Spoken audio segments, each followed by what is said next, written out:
Olá pessoal, sejam bem-vindos a mais essa live aqui no canal da emergingcode. Hoje a gente tem mais uma vez o prazer de ter o Dejan aqui conosco, falando também sobre Ravendb, mas hoje a gente vai abordar temas relacionados com arquitetura de software, CQRS, MediatR e técnicas de BDD, usando também o Ravendb, ok?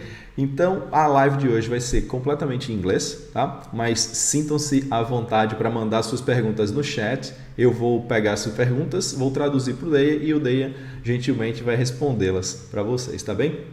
Então, fiquem à vontade para participar da nossa live à vontade. Agora eu vou trocar o idioma para o inglês, tá bem? Dejan, I'm very glad to have you again in our live here in Emerging Code YouTube channel. Today we will have Dejan talking again about the Ravendb database, but in this live we will tackle the software architecture using CQRS architecture, applying BDD techniques using Ravendb in memory. So Dejan, feel free to introduce yourself to our audience. Okay, hello. So my name is Dejan. I've been working as a developer for over 20 years. So I'm this old developer. I tried many things, and today I would like to present you the way I'm doing BDD. So what I'm going to show, it's not the best way. It's one of the possible ways you can do behavior-driven development. And I will try to explain why I think it's important and what benefits you have from developing software in this way. So can we share my screen, please? Yeah, sure. Okay, so as I said, the topic today is BDD, which is short for behavior-driven development. Interesting thing is that you probably heard about BDD, and the first thing that comes to your mind when someone mentions BDD would be something like this. Framework like Cucumber, which is used to write these tests. And these tests have this specific form where you have given, when, then. These are called scenarios. Idea here is that unlike TDD, which is test-driven development,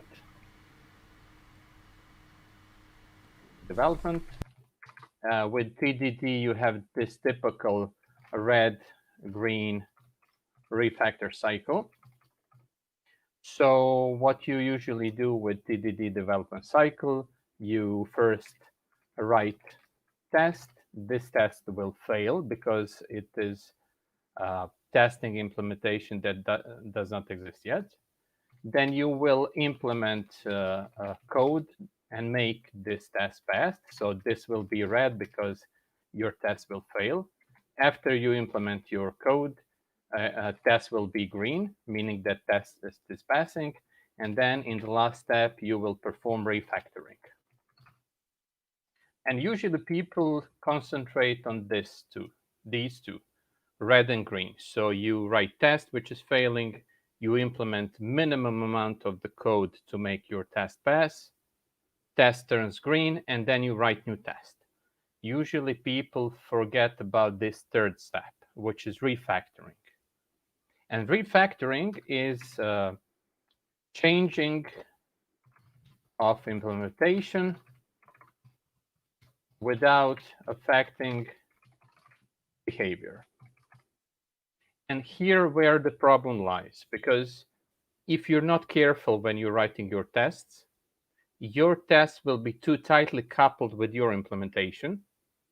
And then when you do refactoring, even when you do not change the behavior of your code, if you only change implementation, if you did not write your tests in a good way, refactoring will crush your tests. And young developers which are starting with TDD usually run into this problem. So you couple too tightly your tests with your code, And then when you start refactoring, you have problems because your tests start to fail, which is not something that shouldn't be happening. So BDD is the evolution of this approach. So someone who is doing test-driven development will find behavior-driven development to be natural extension of this practice. With behavior-driven development, you concentrate on the behavior of your code, or in other words, which functionalities are you offering to the users of your code? And you build your test around that. So you could say that BDD are tests as well, but on a higher level. As I said, most famous way of writing BDD test is Cucumber. And Cucumber has this given when then syntax. If you remember TDD, with TDD you have arrange, act, assert. These are three phases of the tests that you will write. So in the arrange phase, you will set up environment for your tests to execute. In the act phase of your code, you will actually test behavior of your code. You will call method. And then in the assert phase, you will check if the result of executing your code was as you expected. Now, if you take a look at the format of the BDD tests, they are given when then. So this was TDD.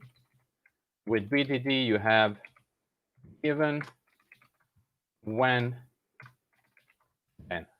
So given some conditions, when you do something with your code, then you can expect some results. And if you compare these two, arrange, act, assert phases of TDD and given, when, then phases of BDD, you will see they are quite similar. So as you will see, BDD is more about changing the way you're thinking about your tests and your code than actual frameworks.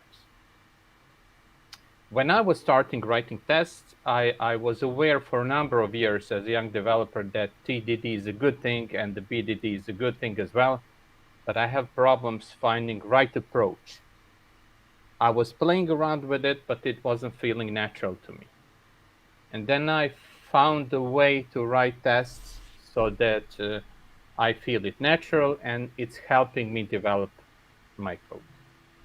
So today I would like to show you not the best way, but the way I'm doing these BDD tests, and I would like to show you how I'm developing software, which means this is not the best way, this is just the way I like it.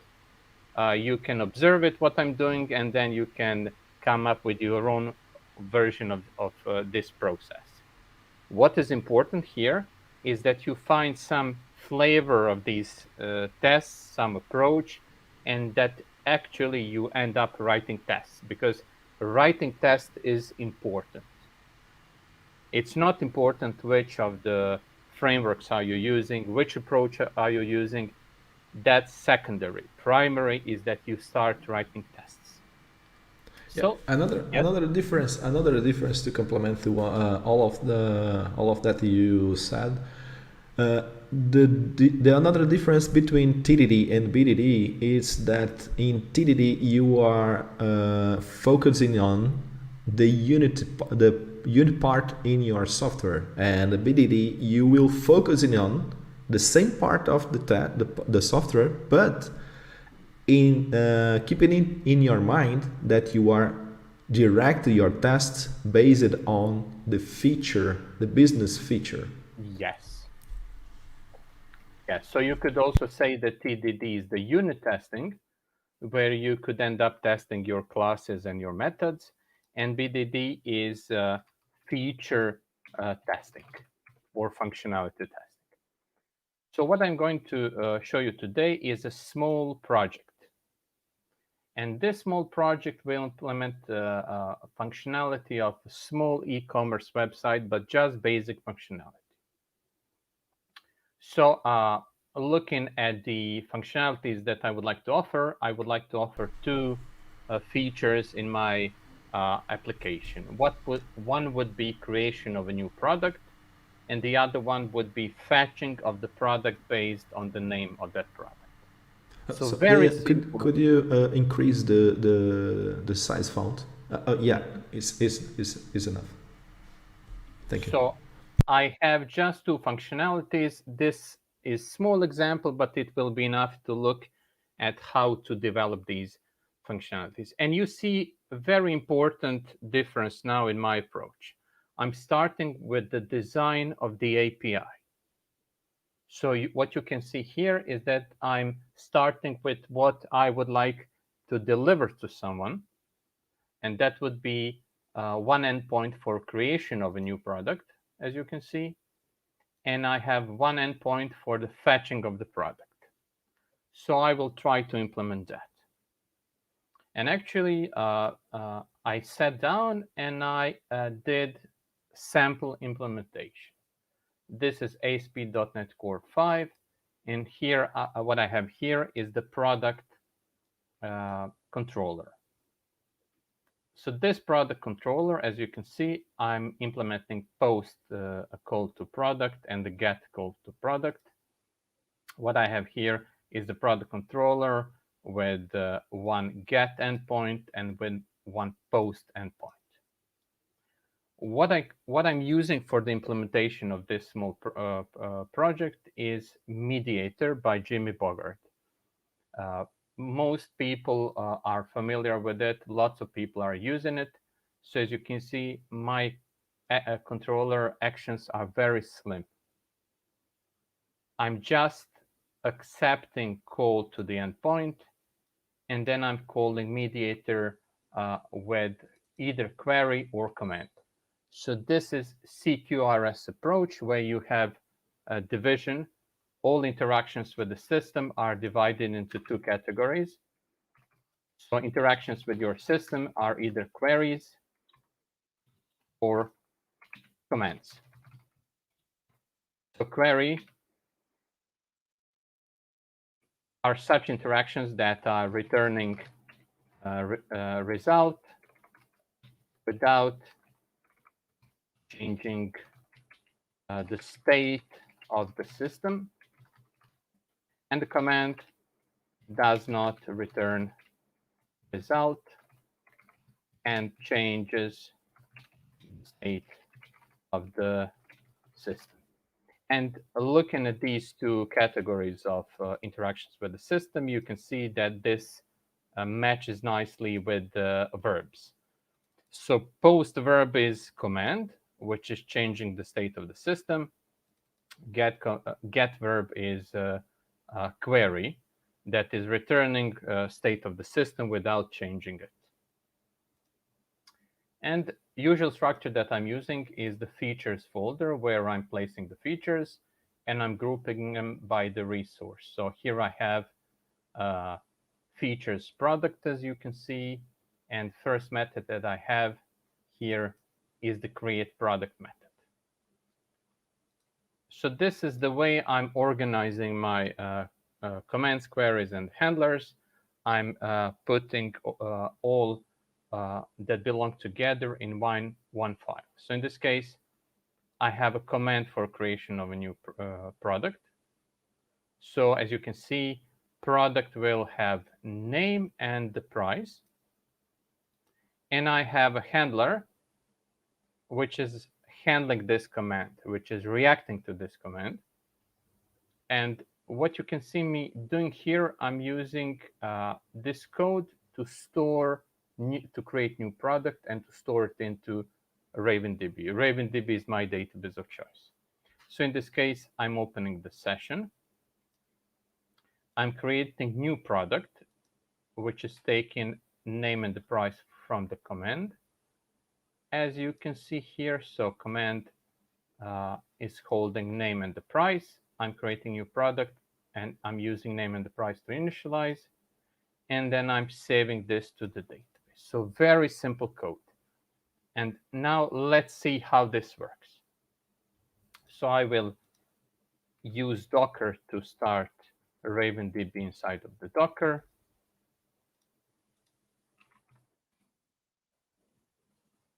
This is my Ravendb.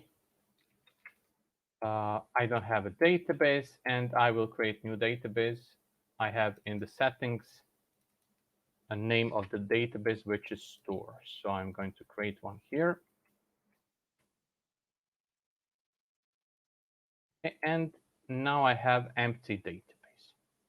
So now if I run this project, this is running.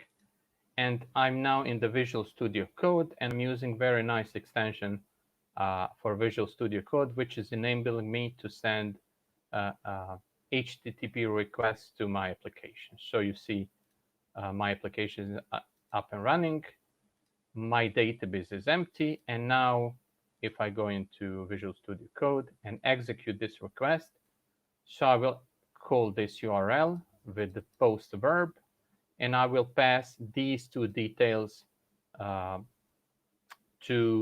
this endpoint. So I clicked and I executed my request, and this is the response I got from the server.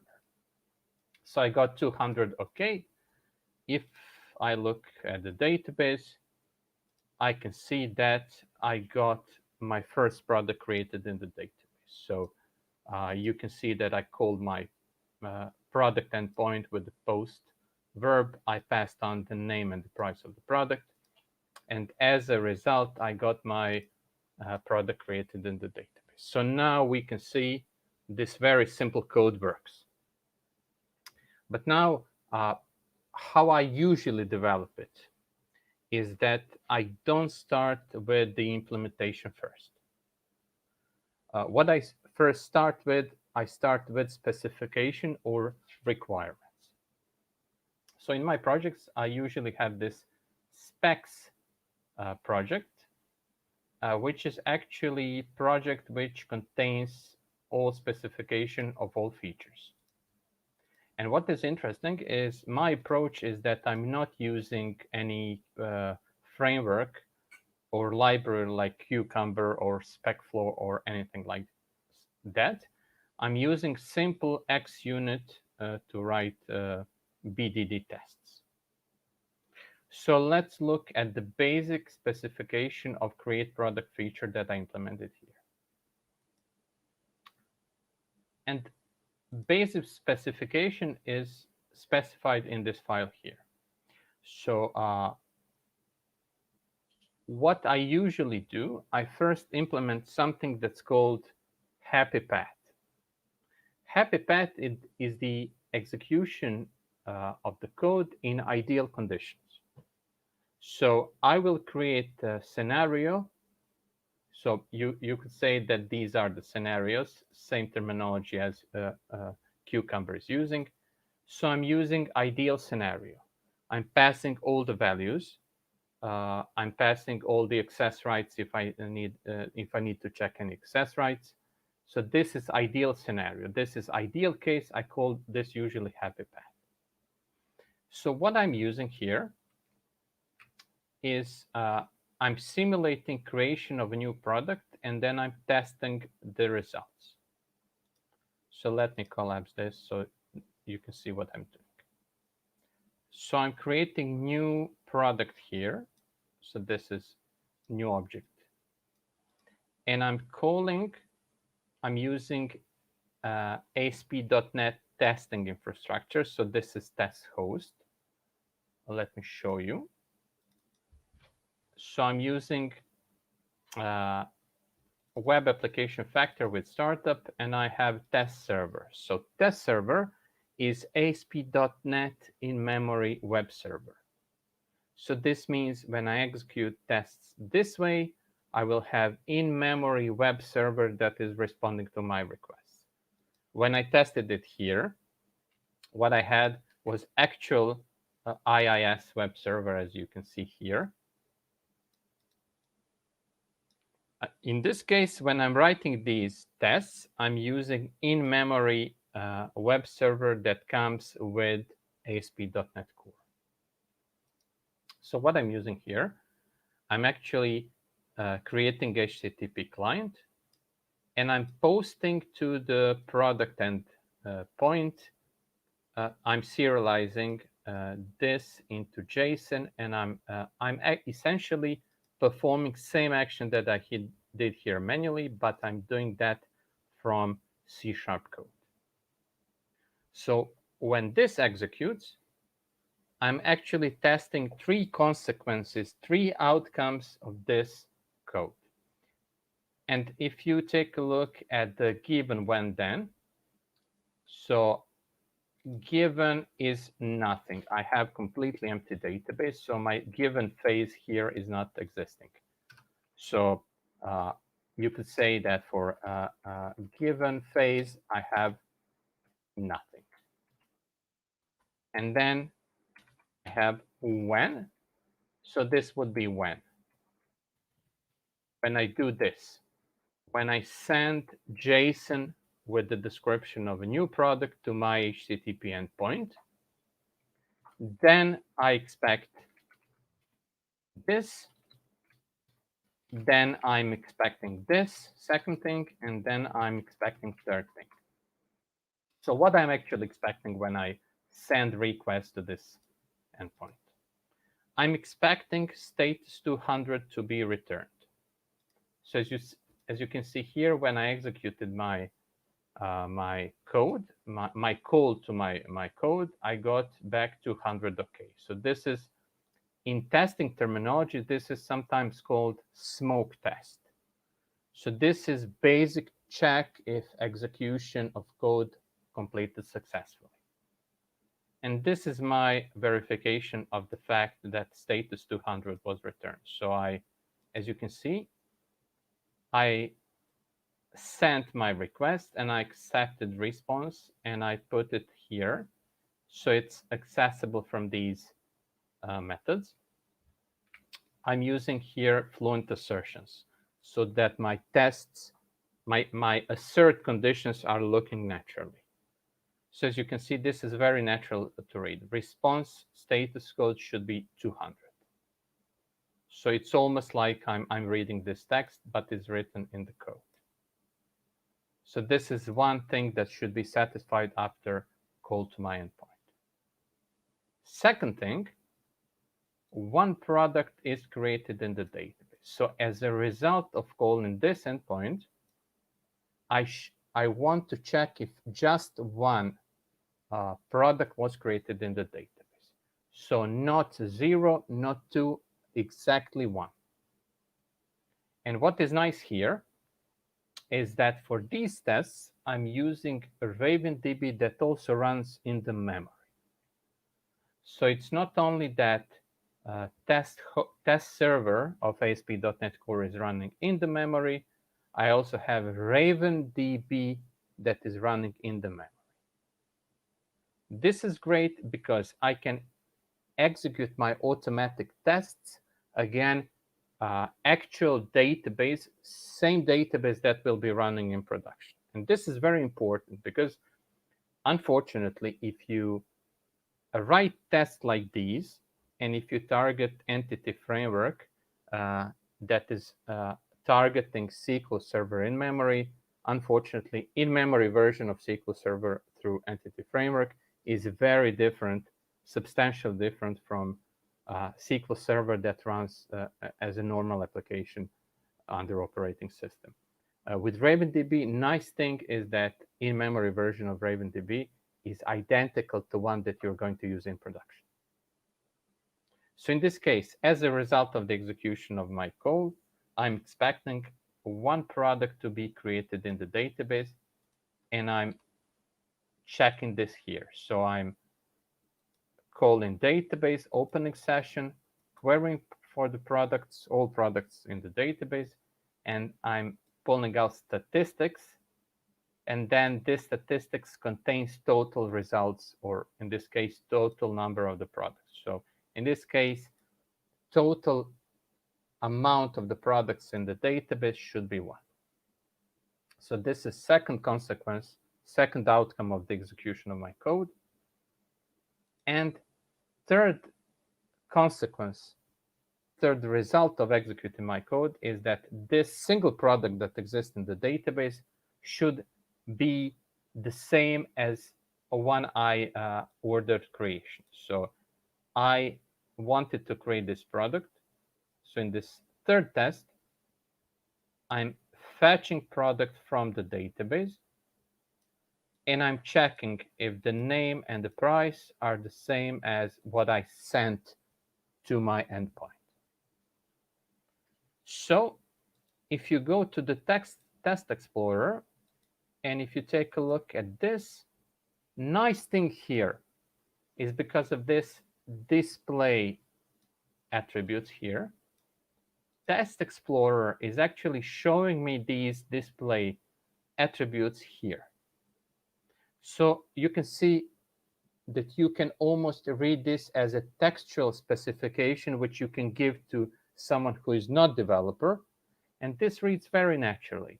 So when I'm creating new product in ideal conditions, endpoint should return 200, one product should be created in the database, and this product that has been created in the database has expected content.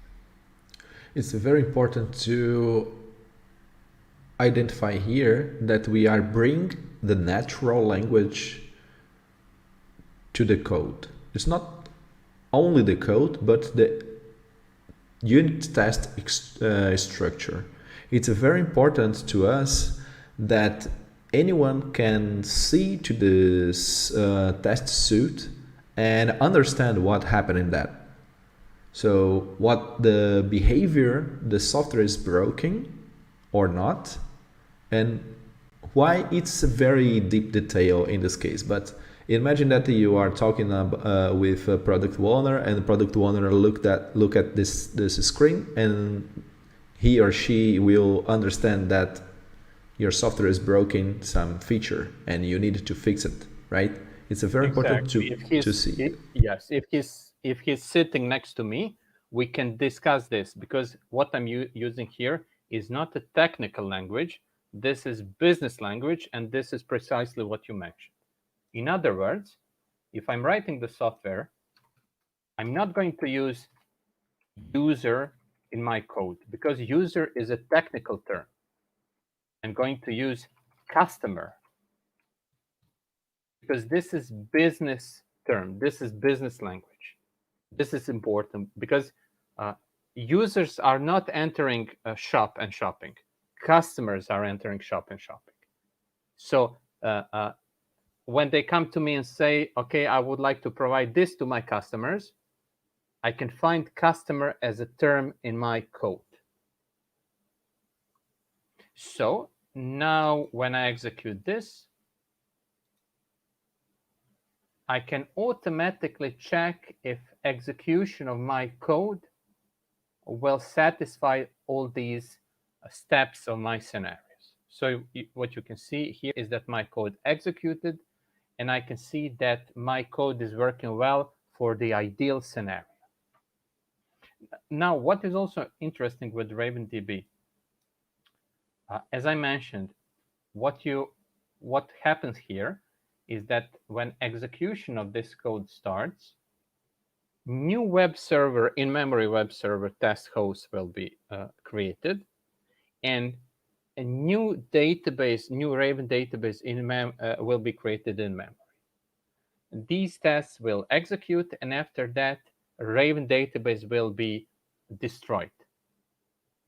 So every test that is executed like this has its own copy, fresh copy of Raven database.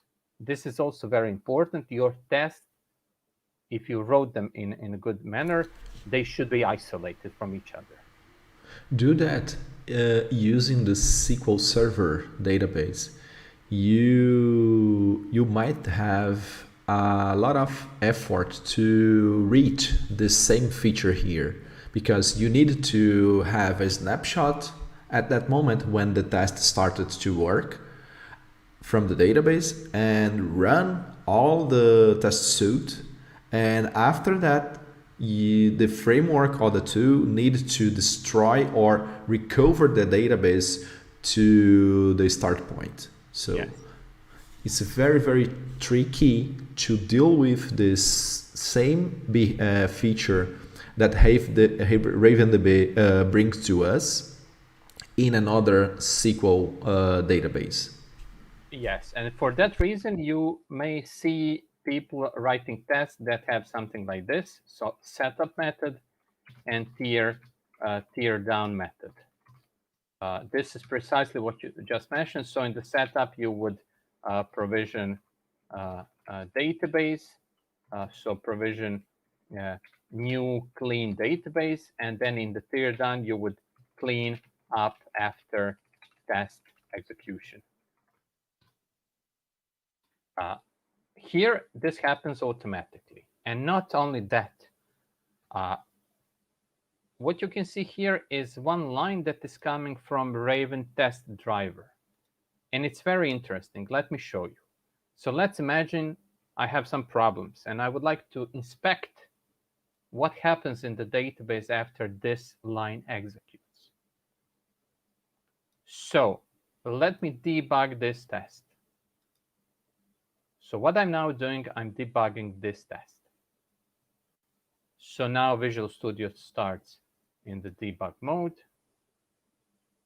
And what happens now is that when I'm in the debug mode and when execution of the code in the debug mode reached this line, at this point, execution will stop and Ravendb will open, Ravendb Studio will open, showing me my in-memory database.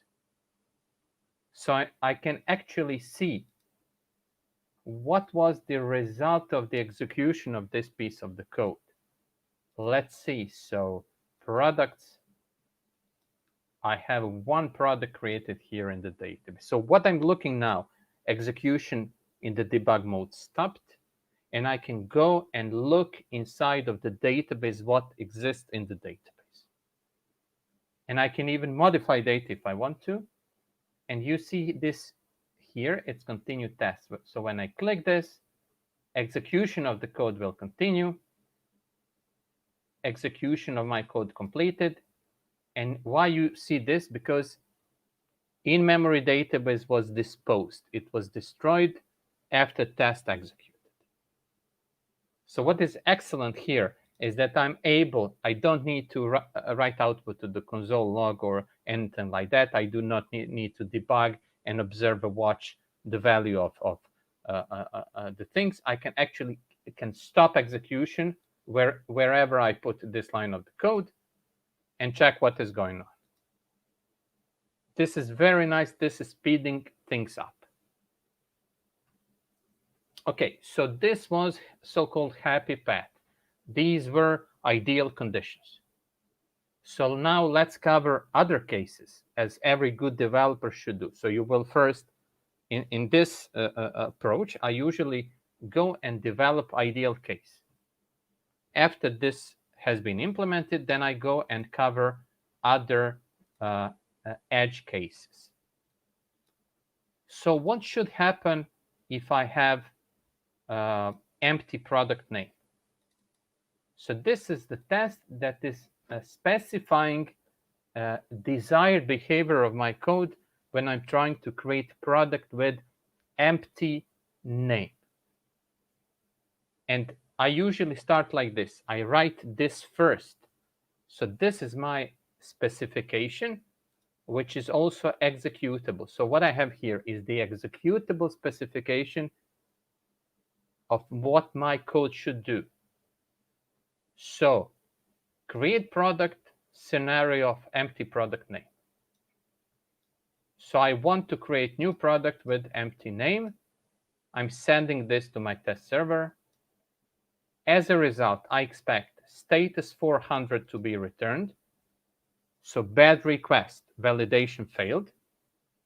And because the request was bad, because I asked for empty a product to be created in the database, I expect after this code completes that I did not create any products in my database because I asked invalid product to be created and my code is rejecting that.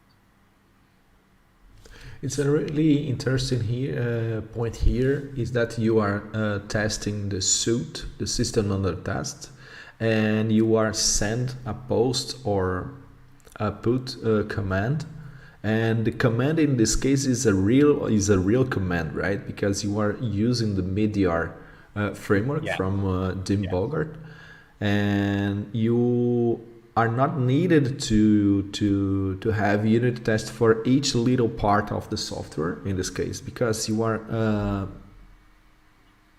evolving the whole behavior of the business case, right? This approach I'm using is usually called end-to-end tests.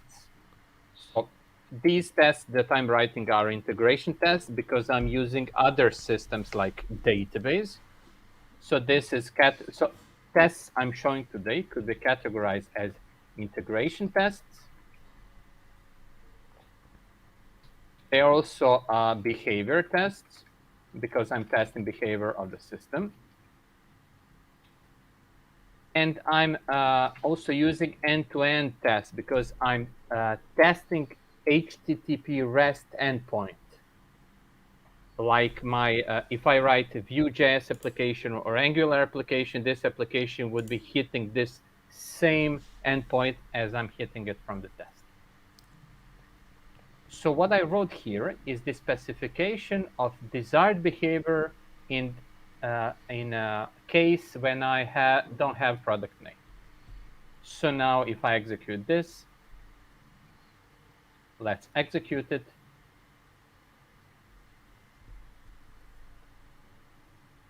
I have test that failed. So if I check, okay, what I was expecting is for status 400 to be returned. This test failed because 200 OK was returned. Now I know what is wrong with my code. No, I was expected no products to be created in the database because the name was missing. And I have very readable message here that total result was expected to be 0, but I found 1, which means that 1 product was created in the database. And now I have my task. Now I need to change my code to make this task pass. So if I go into create product code, I already prepared something here to save some typing. So what I should do here, I should test if command name is empty. If it's empty, I'm throwing validation exception. So I modified my code. Let us see now if this will help my test pass. Now I'm executing it. And you can see that my test passed. So status 400 was returned, which means bad request because of validation. And nothing was created in the database. Now I'm sure that nothing will be created in the database.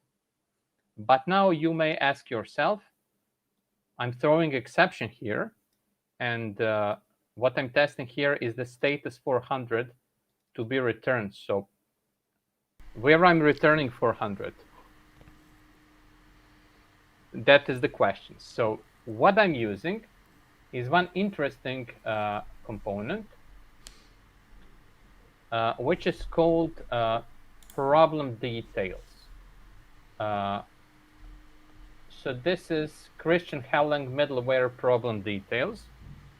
And it is very nice because it is mapping C# exceptions into status codes.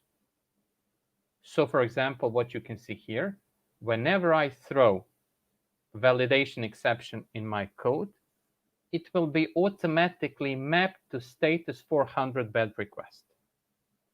Why is this important? Because if I was doing this manually, I would be coupling my command handler with the way I'm calling it. So as you can see, this is the code for creation of new product. And here, I don't have idea who is calling me. Is it unit test that is calling me? Is it controller? Is it console application? So what I'm doing here, I'm throwing exception. And this code is very readable. If command name is null or white space, I will throw exception. And then in the middleware of ASP.NET, I'm transforming this validation exception into status code, HTTP status code. For that reason, when I threw exception, what I got here in the test was 400 bad requests. Yeah, the problem details, it's not a new concept, you know, and to our audience understand what we are meaning. It's about the RFC. It's something like you have RFC for authentication and authorization, and how could you implement some protocols using some RFC. And to solve this specific problem, how do you can standardize the response for every scenario you should be invited to read this RFC. So in this case, I shared the link of this RFC on the chat, and feel free to read this documentation. And yeah, it is. So now that I have this scenario implemented, what I always do, I go back and check if my original scenario is still passing. So I'm not only interested in implementing this new scenario, I'm also interested if my changes that I just introduced did not break any of the scenarios. So now I have 2 of these scenarios passing, and I can proceed.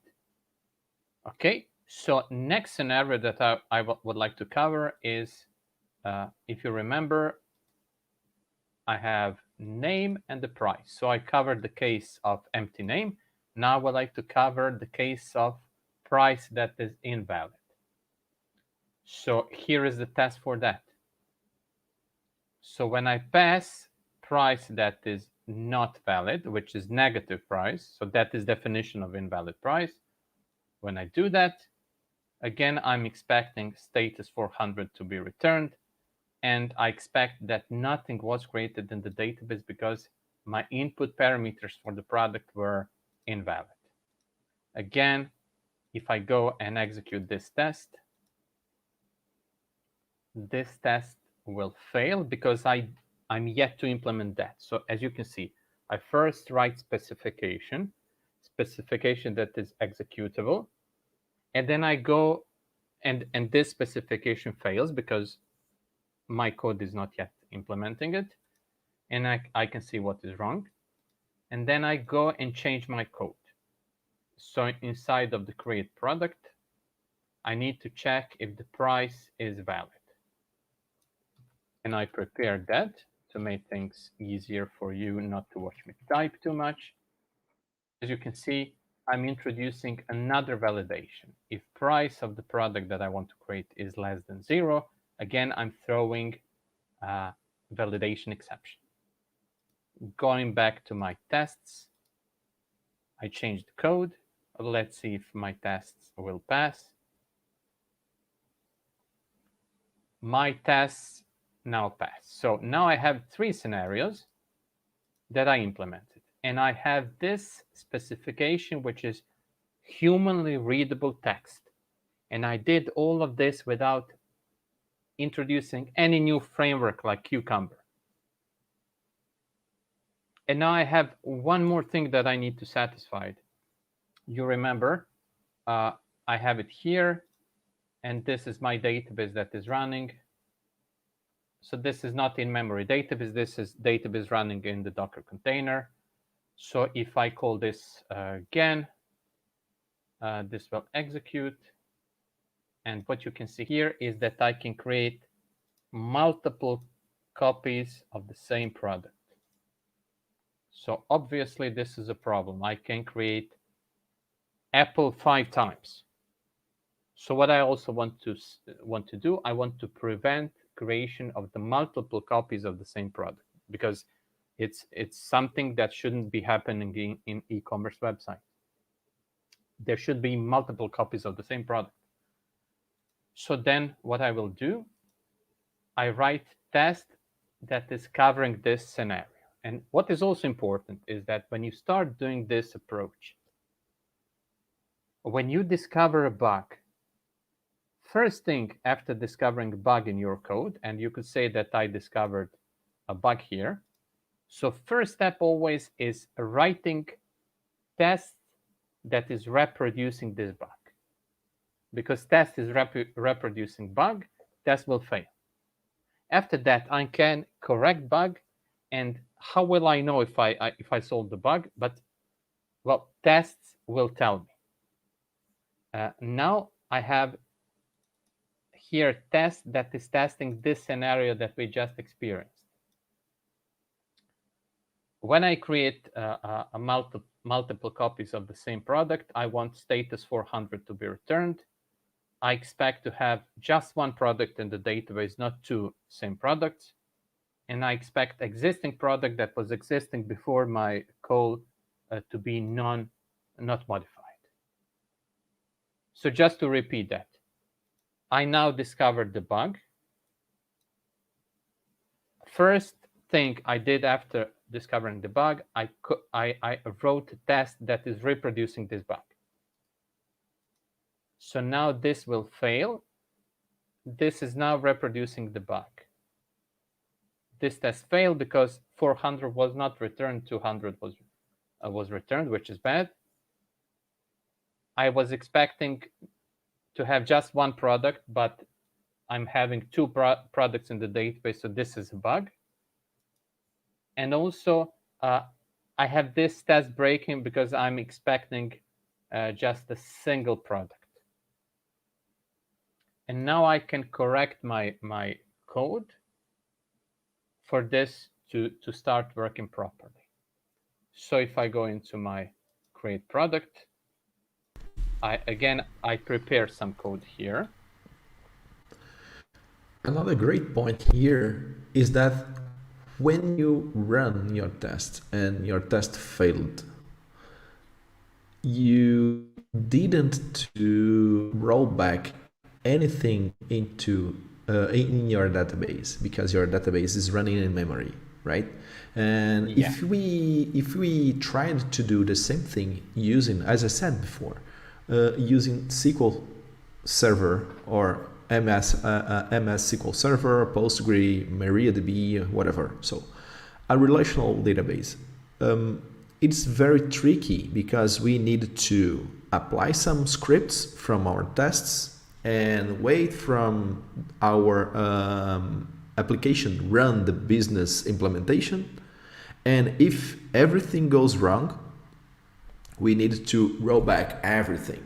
In this case, your application ran against the in-memory database and your application break. But in this case, in-memory database is go down. When your test ran again, your database will go up in memory, clean it, and your test will go in a smooth way and without any problem. So for every test that is running, Ravendb will provide fresh, new, empty copy of my database. So what you can see me here, I'm fetching product with the same name from the database, and if it exists, I'm throwing exception. I cannot add this product again because it already exists in the database. So I change my code. Let's see if this is now passing.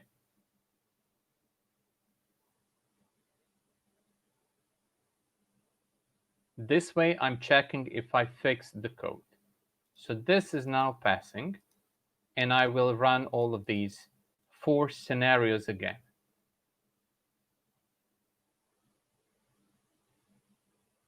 I have all of them passing, so I know that in ideal case, new product will be created.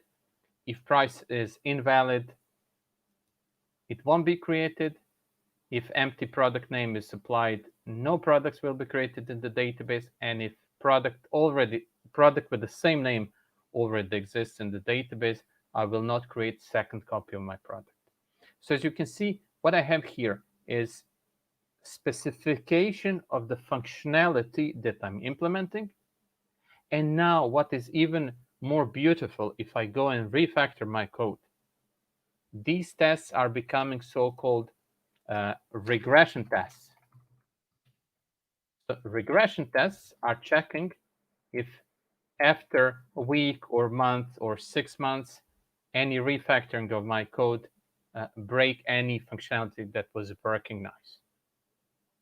And if you're disciplined, every time you discover someone reports bug in your code, if you write test, if you cover that bug with a test like this, you will have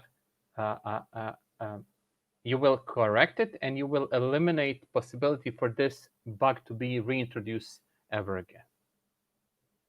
And one more thing that I wanted to tell you is actually details of the implementation of this test. So this is create product scenario with duplicate name.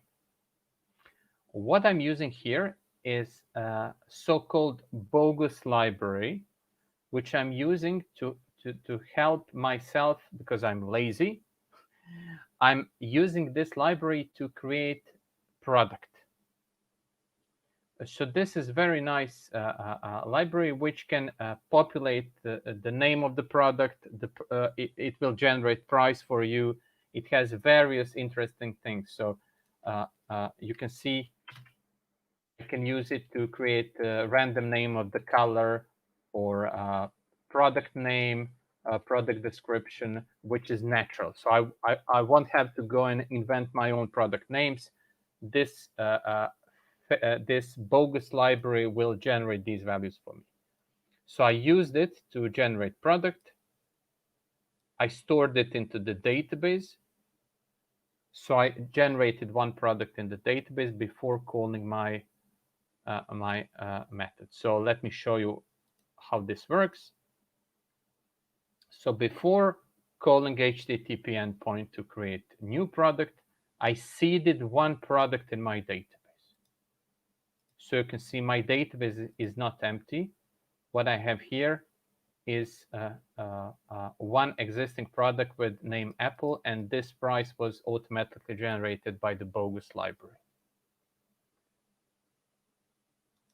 So now when execution continues, at the moment this executes, because of this, my database will already contain one product. And this was functionality of create product. Just to show you briefly one more functionality that I implemented in my code. Second natural functionality is get products. So get product happy path. When I'm calling my endpoint to fetch product that exists in the database, I should get back to 100 returned, and fetch product should be equivalent to the one that exists in the database. So what I'm using here, I'm using bogus library to generate a random product. So as you can see, it has method that returns product name. It has method that returns price. So now my execution will stop here. Let's debug just to show you how nice this library is.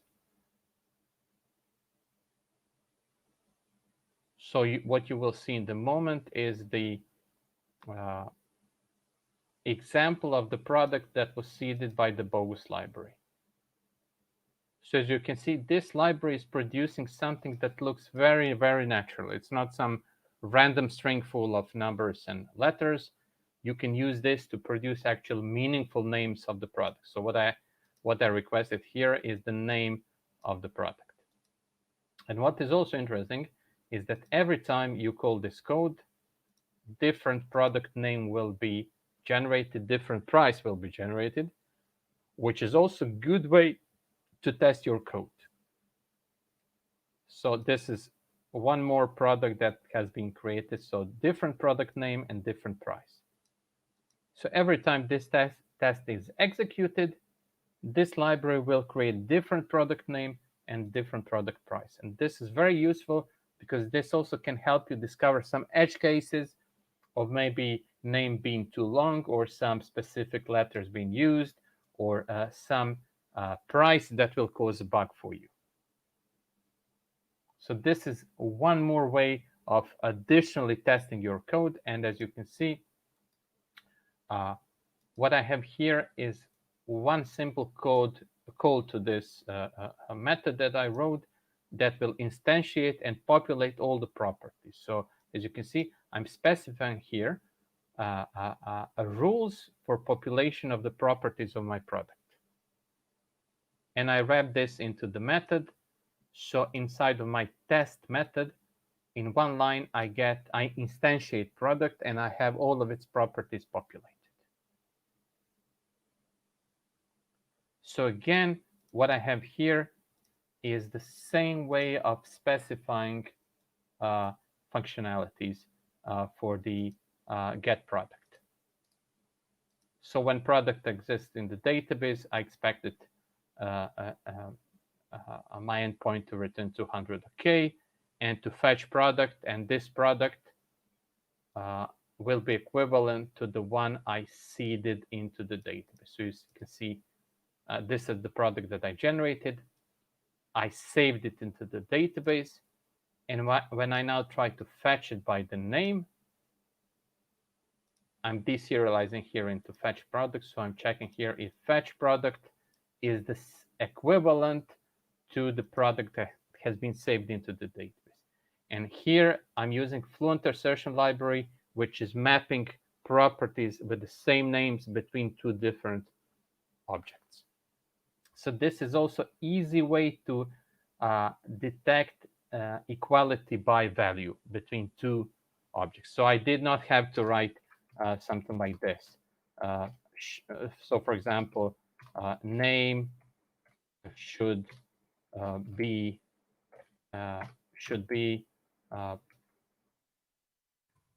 product dot name. That would be first test, and then price should be equivalent as well. So instead of writing boring tests like this, imagine now if I had 10 properties or 15 properties, I don't need to write it like that. I just write this one-liner, which will compare fetch product from the database and the original one. And as you can see, I'm having here some more tests which are failing, which means that this is something that is waiting for me.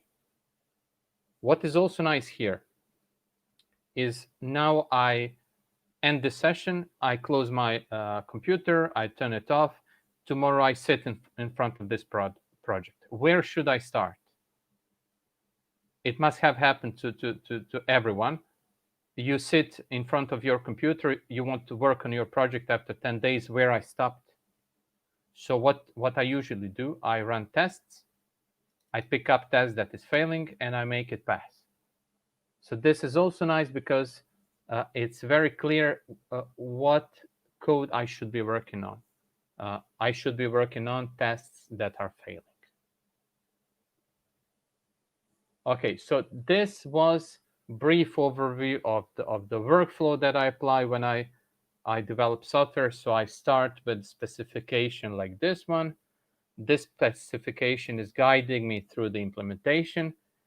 This is also living documentation, which is readable by humans. It's living documentation because these tests are truthfully specifying functionality that my software does.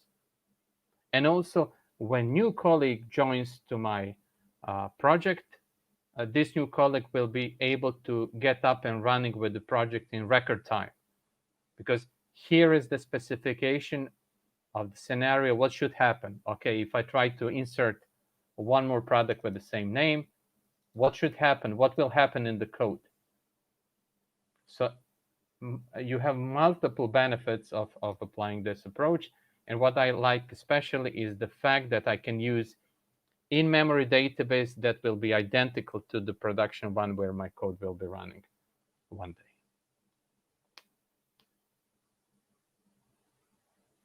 Okay, that's Okay. it. So it was a very, very nice presentation, Dejan. Thank you so much for dedicating your time building this project and using all of this concept behind the idea of all of these concepts. And it's very, very interesting here to see that CQRS implemented with, using MediatR can leave your code more clean, you know. And another concerns that I could have in another past moments, I don't have here anymore, because the clean code it is the target here. So, and when you showed us how you deal with the problem details against the clean implementations of your business cases, the code here is very straightforward and focusing on the right part of the business, and the new joiners into this project won't be concerned to deal to accept, or how they will return, or what would be the status code should be returned. So, and here is the point of these presentations, using the very known library from Jim Bogart, as we said before, MediatR, to reach the clean code implementation, and using Ravendb to reach another level of the tests on your software. So using Ravendb in memory could reach more easier way to have even more even less problems to your suite tests. You know, it's a very, very interesting presentation here. And what is also important is that I use this approach in actual products for a couple of years now, and you always need to test something before you can judge is it a good idea or not. So this approach showed to be very, very good thing in practice on commercial projects which are running for a couple of years now. So this was tested in real life conditions, and I'm happy to say that it proved to be working very good in real life conditions. Yeah, sure. I totally agree. So, Dejan, I will share this project and another one that I know that you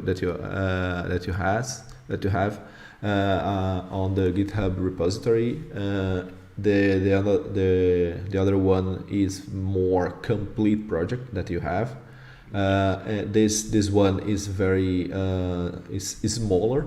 Is smaller to just to be straightforward on this concept behind this presentation. And yeah, if our audience has any questions, please write down the chat and I will try to translate. If you write down in Portuguese, I will translate to Dejan. And while we're waiting for questions, it's important to tell that this is just a toy project. There are many more aspects that I did not cover here.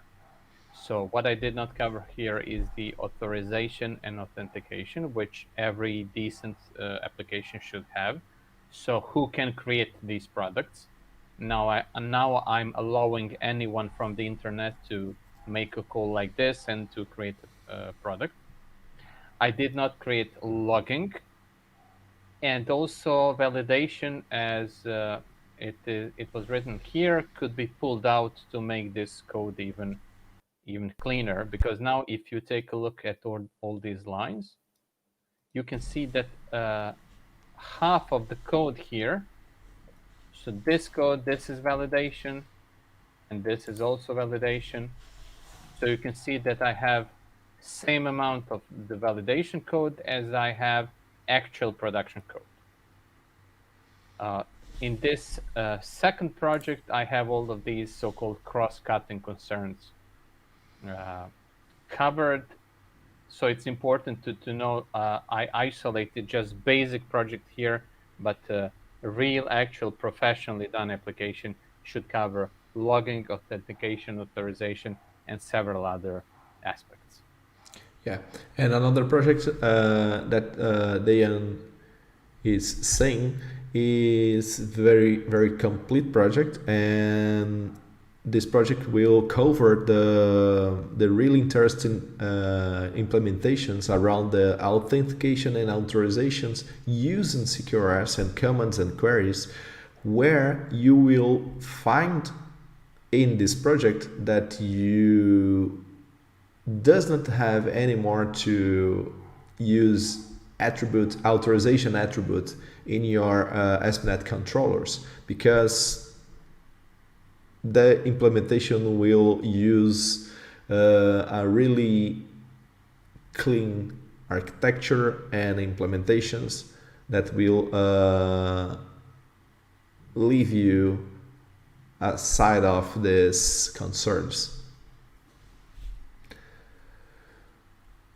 So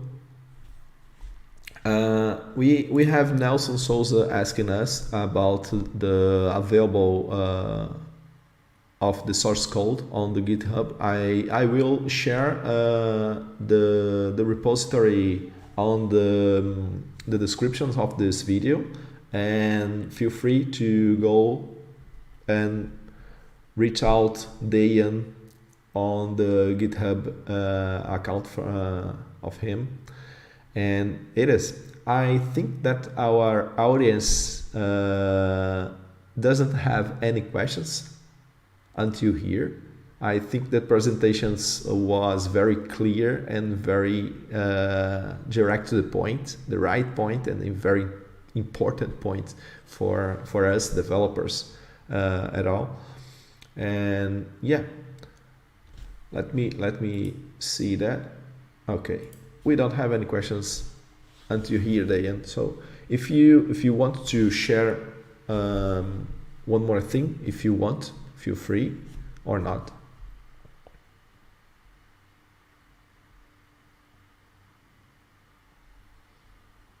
Okay, I just sent you the GitHub repo for this code that I'm showing today.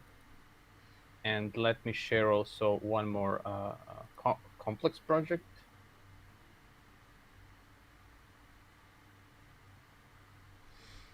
Yeah. I will share both projects, the complex one and this basic one, on the description of this video, and the audience will can find this information there. So my final thought of this presentation would be that my impression is that people are paying too much attention to the frameworks, and they forgot a bit what was the actual intention here. So intention here is to approach this from the perspective of the people who will be using your code. So you should have empathy and put yourself in their shoes. You should think about what will happen in various scenarios when your code is called with various arguments, good ones, bad ones, and that should be your starting point with the implementation. So it doesn't matter what kind of framework are you using. It doesn't matter if you're writing. You can use, of course, use Cucumber, but most important thing here is that this approach is changing the way you're thinking about building software. Okay. Let me see here. Okay, Dejan already shared with me the link of the project. I will share on the chat first for our audience here.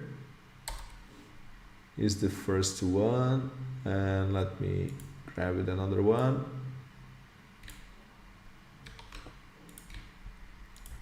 Okay. Both were shared with our audience on the chat.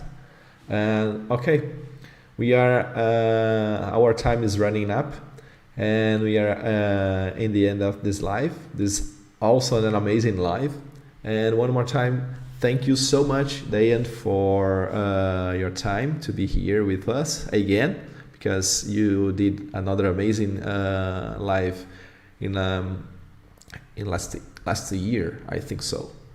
But yes, yeah, if you have any final words to share with our audience or any advice, it's up on you. I would be very eager to people inspecting the code in the repos you just shared and to hear some ideas, because you can always improve your code and learn something new. So if people start using this in different ways, I would be very eager to see how they are using it. Okay, so thank you so much for our audience that stay with us until here. And if you have any questions, please write down your questions on the comments of this video. I will switch the language to Portuguese. Se você tiver alguma dúvida ou alguma questão, coloca nos comentários aqui do vídeo para a gente ficar sabendo o que você achou dessa live. E até a nossa próxima live. So we can see each other in another live. So thank you. Bye. Thank you.